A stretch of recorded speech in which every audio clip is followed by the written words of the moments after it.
Assalamualaikum warahmatullahi wabarakatuh. Saya Kusya Mutawali dengan NIM akhir 049. Saya dari kelas Multiplatform Programming. Di sini saya akan mengerjakan dan menjelaskan untuk tugas UTS untuk mata kuliah Multiplatform Programming. Oke. Di sini saya akan memilih untuk modul 4, yaitu diinstruksikan untuk mengerjakan soal nomor 1 dan juga soal nomor 4. Oke, ini, seperti ini. Oke, langsung saja kita masuk ke pengerjaannya. Oke, yang pertama-tama yaitu soal nomor 1. Di sini diinstruksikan untuk eh, menjelaskan perbedaan antara kedua fungsi yaitu get application document directory dan juga get temporary directory. Dan juga diinstruksikan juga untuk melakukan analisis studi kasus ataupun kondisi yang cocok, kondisi mana yang cocok, kapan harus menggunakan fungsi get application documents directory ataupun kapan harus menggunakan get temporary directory. Oke. Dan untuk fungsi get application document directory di sini untuk project modul 4 seperti ini struktur direktorinya. Tepatnya ada di bagian file helper.tar. Oke, di bagian sini. Dan untuk fungsi get application documents directory ini itu digunakan untuk menyimpan data permanen milik pengguna ataupun user. Maka di sini tidak akan dihapus oleh sistem secara otomatis. Dan bahkan pada emulator iOS, di sini saya menggunakan emulator Android, itu bahkan akan secara otomatis di backup ke iCloud. Dan juga directory ini adalah tempat yang tepat untuk semua data yang harus tetap ada selama pengguna tidak secara eksplisit menghapusnya sendiri. Jadi ketika user itu tidak menghapusnya secara manual, itu sistem akan tetap menyimpan data tersebut meskipun eh, aplikasinya itu ditutup ataupun keluar ataupun di restart. Jadi fungsi get application documents directory ini cocok digunakan ketika data harus bertahan lama meskipun aplikasinya di restart dan juga data-data penting seperti catatan, dokumen, foto profil ataupun portfolio yang mengharuskan data harus tetap ada. Oke. Dan untuk bagian implementasi kodenya untuk fungsi get application document directory seperti ini. Terdapat fungsi dan juga deklarasi variabel data dan juga ada if else juga ataupun pengkondisian gitu tepatnya. Kemudian ada return. Itu langsung bisa. Di sini fungsi get notes directory itu memanggil get application documents directory untuk mendapatkan directory dokumen permanen, lalu membuat subfolder notes di dalamnya sebagai tempat menyimpan seluruh data catatan. Dan setiap kali save note, read note, save note image, ataupun delete notes dipanggil, semuanya memanggil fungsi ini terlebih dahulu. Atau bisa dikatakan sebagai seluruh data catatan dijamin tersimpan secara permanen dan tidak akan hilang oleh sistem. Di sini memastikan bahwa data akan selalu tersimpan walaupun sistem itu dalam keadaan mati, restart ataupun tiba-tiba mengalami problem ataupun gangguan. Itu. Dan untuk contoh kasus realnya, seperti kasus realnya yaitu semisal pada ketika hendak membuat catatan, semisal catatan skripsi yang dalamnya terdapat informasi-informasi yang penting seperti data diri, foto, ataupun data-data yang terkait dengan skripsi tersebut. Nah, ketika sudah dicatat ke dalam notes, kemudian aplikasi ataupun HP itu di-restart, ataupun storage HP itu hampir penuh, itu catatan ataupun data-data tersebut itu akan tetap ada. Inilah mengapa semua data catatan di aplikasi ini menggunakan get application documents directory. Karena data-data tersebut berharga dan penting dan tidak boleh hilang. Oke. Kemudian selanjutnya untuk fungsi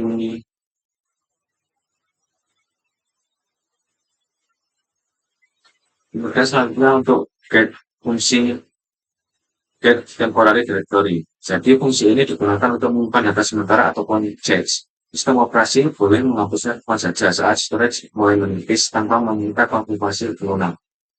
Jadi ketika storage itu sudah mulai menipis, maka sistem akan secara otomatis menghapus data-data ataupun nodes tersebut. Rektory ini cocok untuk file yang hanya dibutuhkan sesaat atau bisa dibuat ulang dari data aslinya. Dan kemudian untuk penggunaannya itu tepat digunakan ketika data hanya dibutuhkan sekali ataupun sementara. Kemudian berhasil proses yang bisa dibuat ulang kapan saja. Dan ataupun chat, kamera ataupun preview. Dan untuk implementasi kodenya seperti ini. Oke. Fungsi di sini fungsi export mode itu bekerja dalam dua tahap. Eh, Bekerja dalam dua tahap. Yaitu yang pertama yang membaca catatan dari directory permanen menggunakan get notes directory. Eh, Hal ini memastikan data sumber itu selalu tersedia. Kemudian yang kedua yaitu menulis salinannya ke directory sementara menggunakan get temporary directory seperti ini. Uh, File ataupun jalur file hasil ekspor dikembalikan sebagai string agar bisa ditampilkan di snackbar kepada pengguna ataupun user. File ekspor ini tidak perlu disimpan selamanya karena data hasilnya tetap aman di directory permanen. Dan kemudian jika sistem menghapus file ekspor ini, pengguna atau user itu akan tetap bisa untuk mengekspor ulang kapan saja. Kemudian untuk kasus realnya, semisal ketika kita hendak mengirimkan notes ataupun file ke semisal ke kontak ataupun teman kita menggunakan catatan ataupun notes. Ketika kita sudah mengirimkan file tersebut, maka file tersebut uh, kan uh, file tersebut sudah tidak berguna lagi dan kemudian tidak akan bermasalah ketika sistem secara otomatis menghapusnya karena data aslinya tetap aman di Get Application Documents Directory menggunakan temporary directory. Mekanisme ini justru malah lebih efisien dikarenakan data-data yang tidak penting ataupun tidak terlalu dibutuhkan, tidak terlalu krusial itu bisa dihapus kapan saja dan mampu mengurangi storage agar tidak mudah penuh. Oke, seperti itu. Kemudian di sini akan, kemudian di sini saya akan langsung menunjukkan implementasi untuk uh, Get Application Document Directory-nya. Oke.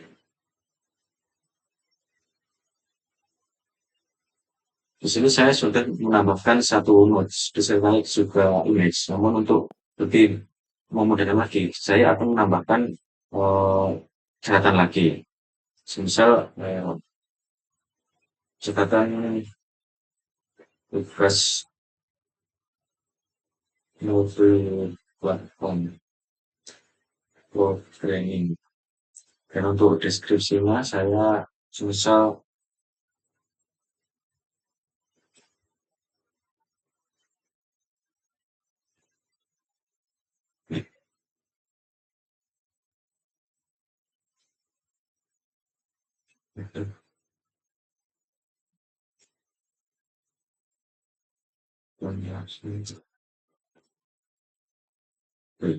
saya juga akan menambahkan gambar, semisal gambar ini saja. Oke. Kemudian kita siapkan. Jadi di sini terdapat dua eh, data ataupun nodes yang sudah ditambahkan. Jadi kemudian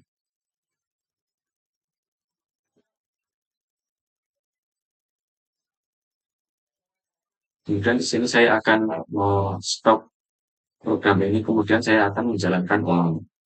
Dan kita lihat apakah data ini masih tersimpan atau hilang. Jadi di sini akan membuat ulang, kita tunggu saja.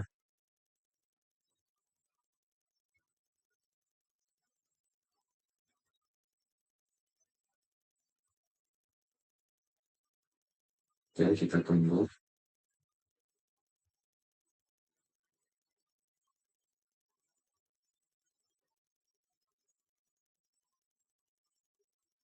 Oke, sudah berhasil untuk membuat ulang untuk pelajarnya.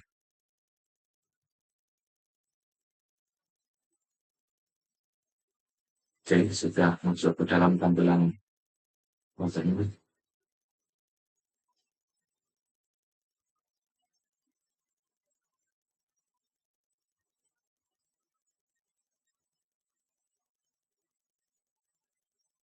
Nah, bisa dilihat di sini untuk eh, kedua data yang telah ditambahkan ataupun yang sudah ada sebelumnya itu masih tetap tersimpan walaupun sistem ataupun aplikasinya itu ditutup ataupun di restart.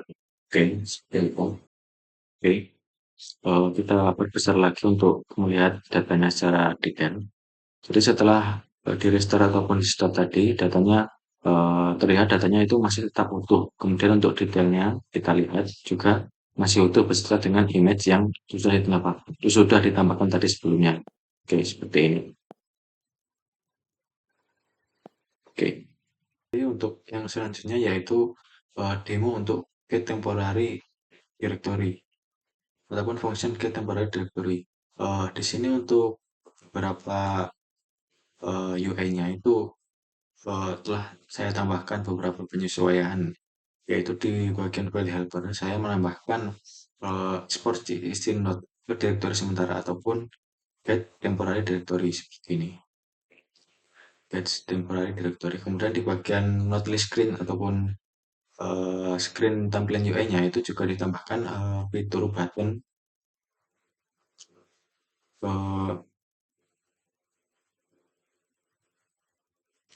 tombol ekspor, yaitu menyimpan get temporary directory ke dalam cache seperti ini.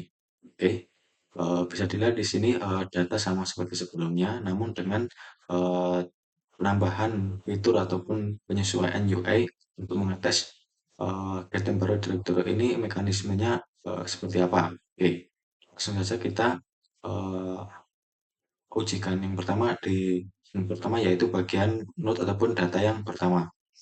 Kita langsung klik tombol ataupun button ini, maka akan muncul notifikasi ekspor berhasil disimpan di direktori seperti ini. Kemudian untuk yang kedua juga sama, yaitu seperti ini. Kemudian di sini saya menggunakan terminal untuk mengecek apakah the temporary directory ini benar-benar berjalan atau tidak. Saya juga sudah menyiapkan promnya untuk terminal bawaan dari Android Studio. Kita cek. Oke, bisa dilihat di sini data sementara itu disimpan di sini dan benar-benar ada. Kemudian kita eh, cek lagi untuk menghapus cache ataupun merestart aplikasinya. Kita hapus cache saja di sini. Kita masuk ke bagian setting, kemudian kita ke BPS, apps. Kita lihat di bagian modul 4. Oke, kita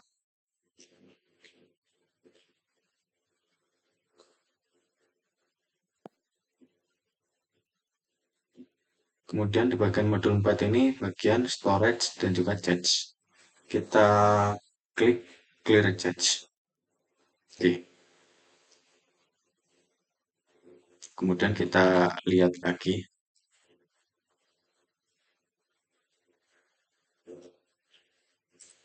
Bisa dilihat di sini data bisa tersimpan secara sementara dan benar-benar hilang ketika uh, aplikasi ataupun apps ini di clear cache-nya. Oke, baik. Untuk yang selanjutnya yaitu soal nomor 5. Oke, di soal nomor 5 ini terdapat beberapa poin yang diinstruksikan dan harus diimplementasikan untuk merealisasikan uh, output yang sesuai dengan poin-poin ini. Yang pertama yaitu berkas gambar harus disimpan dengan nama image 1, image 2, dan juga image 3 di dalam folder catatan yang sama. Jadi bisa dikatakan tiap image itu memiliki indeks ataupun urutannya masing-masing. Oke, langsung saja kita ke implementasinya. Oke, di sini untuk implementasinya yaitu di bagian file helper.dat. Oke, jadi setiap foto disimpan dalam folder catatan yang sama dengan nama berurutan berdasarkan indeks. Indeks 1, 2, dan 3 digunakan sebagai pembeda antar slot gambar sehingga setiap gambar punya identitas yang jelas dan tidak saling menimpa. Untuk detail untuk implementasi file codingannya di bagian save not image. Oke. Variabel image file. Variabel image file dibentuk dengan menggabungkan path folder catatan dan nama file image file image underscore index dot JPG.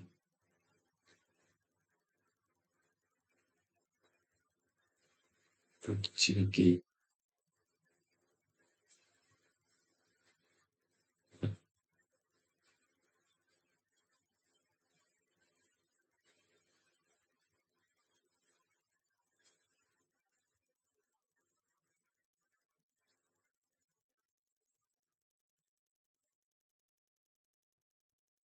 Jadi ketika indeks itu bernilai satu, maka nama filenya menjadi image underscore satu sesuai dengan extension masing-masing. Misalnya di sini JPG, kemudian eh, untuk indeksnya yang dua, maka otomatis akan image dua dan seterusnya sampai image ketiga.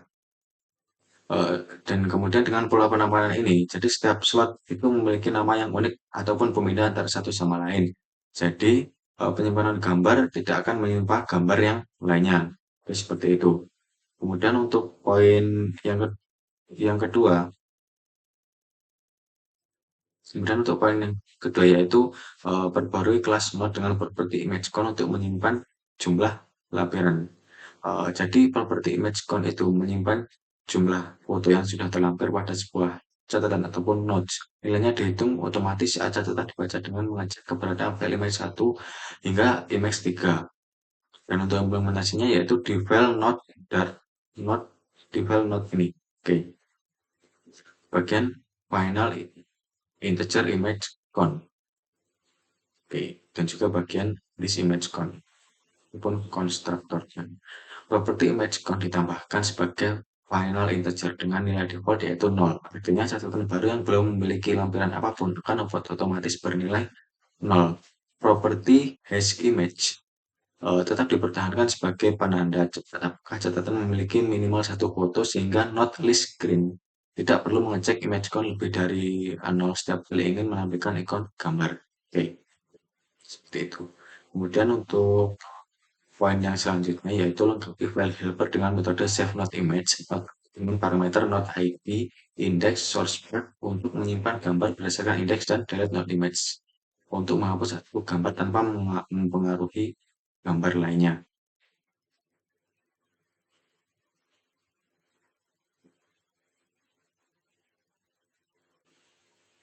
Salah.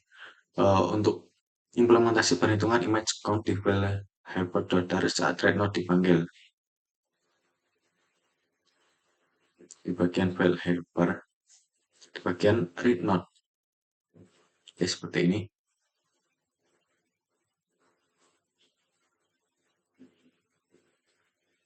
Ini adalah deklarasi variabel data dan juga di bagian ini adalah mekanisme perhitungan image count-nya. Jadi setiap kali read not dipanggil, kode melakukan iterasi ataupun perulangan dari indeks 1 hingga 3 untuk mengecek apakah file image 1 itu benar-benar ada di storage menggunakan img file.exist. Setiap file yang ditemukan menambahkan nilai count sebesar 1. Hasil count kemudian diteruskan ke properti image count. Image count pada objek node yang telah di-return ataupun dikembalikan, sehingga nilai ini selalu akurat dan mencerminkan kondisi file yang sesungguhnya di storage. Oke, seperti itu. Kemudian untuk yang ketiga yaitu metode save not image. Oke, save not image. Oke, di bagian sini. Jadi metode ini menerima 3 parameter, yaitu not id sebagai identitas catatan, indeks sebagai nomor slot 1 sampai 3 dan kemudian source path sebagai path asli yang dipilih dari galeri sebelum disimpan. Jadi sebelum disimpan, gambar dikompresi terlebih dahulu menggunakan Flutter Image Compress. Flutter Image Compress untuk menghemat storage tanpa mengorbankan kualitas secara signifikan. Untuk implementasinya di save not image ini. Baris aset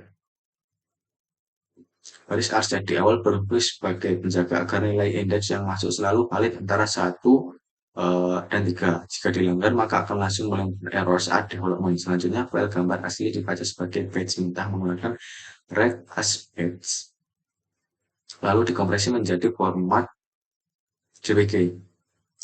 Ini adalah read as batch-nya, kemudian dikompresi ke dalam format JPG ataupun JPEG. Di dalam folder catatan menggunakan write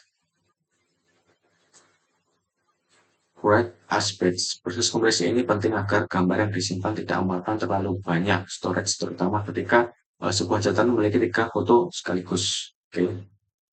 Metode ini dipanggil dari node editor screen dot di bagian sini, yaitu node editor screen dot. Oke, seperti ini.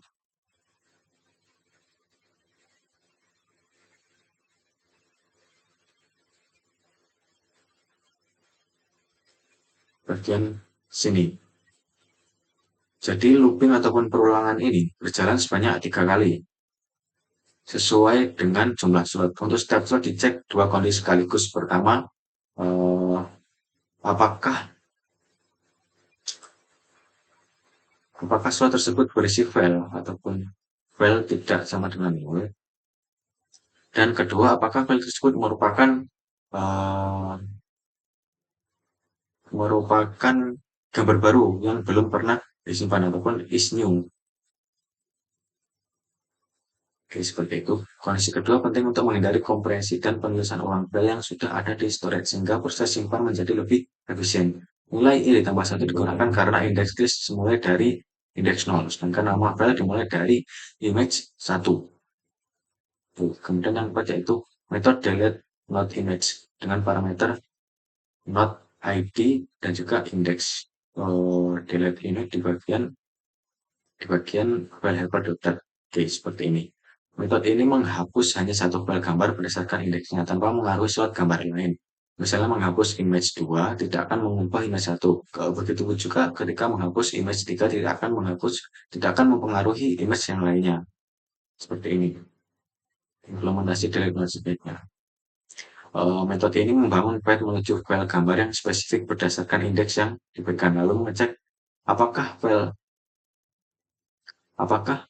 tersebut memang ada sebelum mencoba menghapusnya.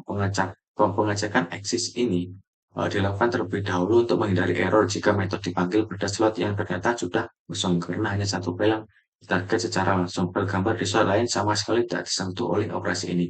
Metode ini dipanggil dari node editor screen saat pengguna menekan tombol silang atau mix pada salah satu gambar. Mungkin seperti ini.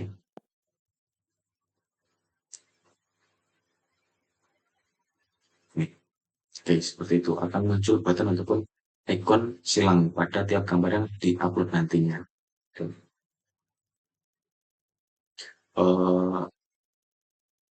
Ini metode ini dipanggil dari node editor screen, yaitu bagian remove image. Sebelum menghapus, dicek dulu apakah gambar di slot tersebut adalah gambar yang sudah tersimpan di storage. Oke, ini bagian sini image slot index sama dengan nol. Jika ya, maka delete not image. Delete not image dipanggil untuk menghapus file secara fisik. Jika gambar hanya baru dipilih dari galeri dan belum sempat disimpan, maka penghapusan fisik tidak diperlukan. Cukup mengosongkan slot ini saja. Jadi ketika mengupload image itu harus di save terlebih dahulu. Kemudian untuk poin yang kelima yaitu not editor screen. Not editor screen. Baris horizontal scroll yang bisa di-scroll dan tombol tambah hanya aktif jika kuota belum penuh. Oke, jadi ketika image itu ditambahkan sebanyak 3 kali, maka image tersebut akan bisa di-scroll secara horizontal. Kemudian ketika image itu belum 3 kali ditambahkan, maka button ataupun fitur tambah foto ini akan ada dan kemudian akan hilang ketika foto tersebut sudah terisi slot yang maksimal yaitu 3 slot. Untuk implementasinya yaitu di bagian not editor screen.dat. yaitu bagian deklarasi variabel data, yaitu di sini final list file image slots dengan null, kemudian ada final list dengan boolean, fast, kemudian ada integer dan juga boolean lagi, yaitu white slot dan juga can add more. Oke, image slot diinisialisasi dengan 3 nilai, yaitu nol semua, yang merepresentasikan ataupun mencerminkan slot kosong. Kemudian is existing image adalah list boolean paralel yang melacak apakah gambar setiap slot sudah tersimpan di storage atau baru dipilih dari galeri. While slot dihitung secara dinamis dengan menyaring elemen yang tidak nol, dan can add more menjadi true selama jumlah slot terisi masih di bawah 3. Oke. Kemudian untuk dashboard-nya seperti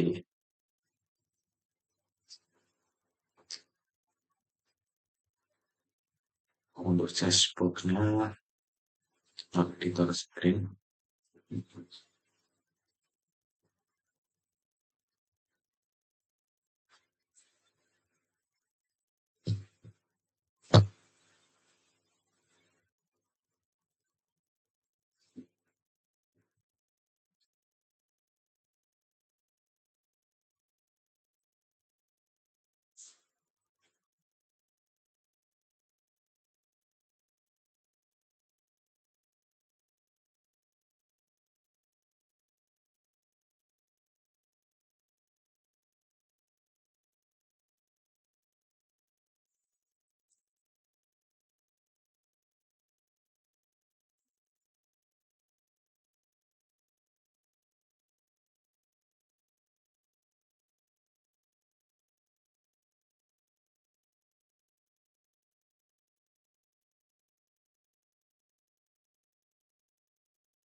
Jadi seperti ini untuk dashboard-nya, yaitu tambah fotonya dengan style seperti ini, warnanya, colors-nya seperti itu.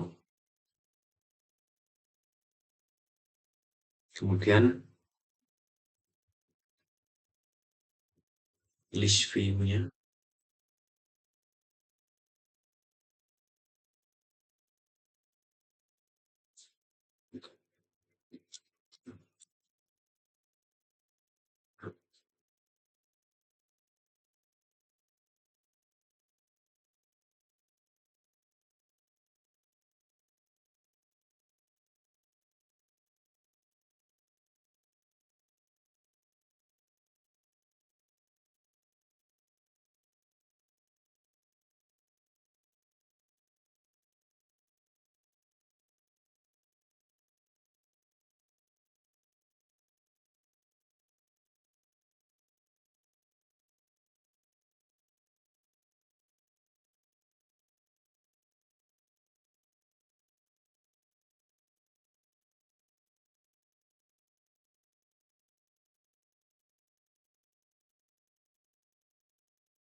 oke, kemudian untuk dashboard-nya yaitu seperti ini, list view. Di sini list view dengan scroll direction axis horizontal memungkinkan pengguna menggeser tampilan ke kanan jika semua slot terisi. Kemudian ada looping for ataupun perulangan for di dalam children hanya merender slot yang tidak nol sehingga slot kosong tidak menghasilkan widget apapun. Tombol tambah bold add button di tempat paling akhir dan hanya dirender ketika can add more itu bernilai true, sama seperti mekanisme yang telah dijelaskan sebelumnya. Artinya tombol ini otomatis menghilang Begitu 3 slot ataupun 3 slotnya itu sudah terisi dengan 3 gambar.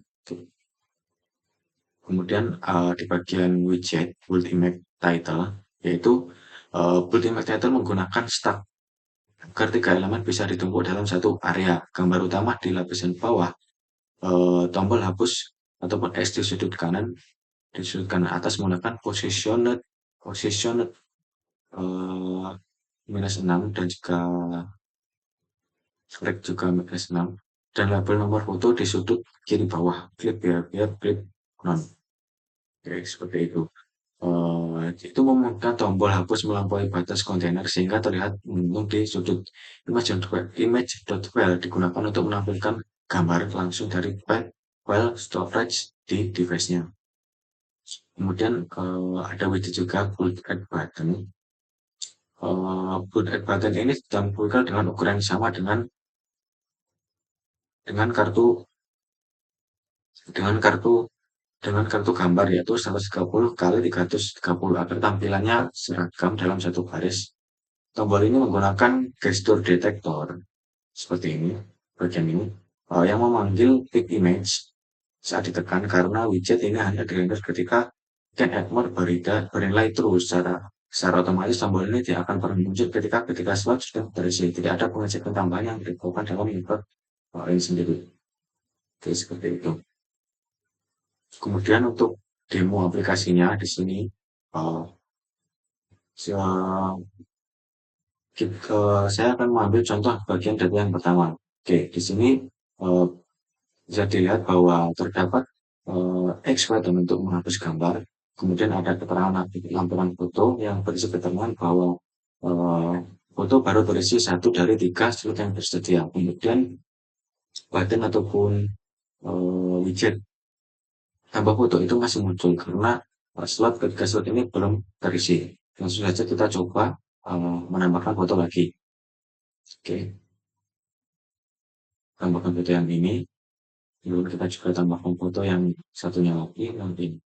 Oke, oke. Bisa dilihat di sini ketika foto sudah 3 itu sudah bisa untuk di-scroll secara horizontal. Kemudian jika muncul keterangan foto sesuai indeksnya, foto 1, foto 2, foto 3. Kemudian kita save. Oke, kemudian kita lihat lagi seperti ini tampilan fotonya untuk tampilan fotonya. Oke,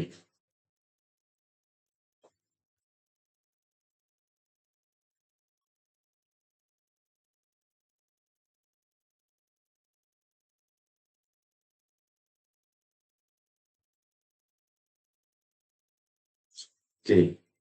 Kemudian untuk mekanisme penghapusannya di sini sudah muncul untuk ketika image yaitu icon X ataupun ikon silang untuk menghapus gambar tanpa mempengaruhi gambar lainnya. Semisal saya hapus foto bagian 3, maka yang lain itu tidak akan terpengaruh. Kita save, kemudian kita lihat lagi seperti ini. Oke, kemudian ketika hapus foto yang lain juga seperti ini, tidak akan berpengaruh terhadap image lain yang tidak dihapus. Oke,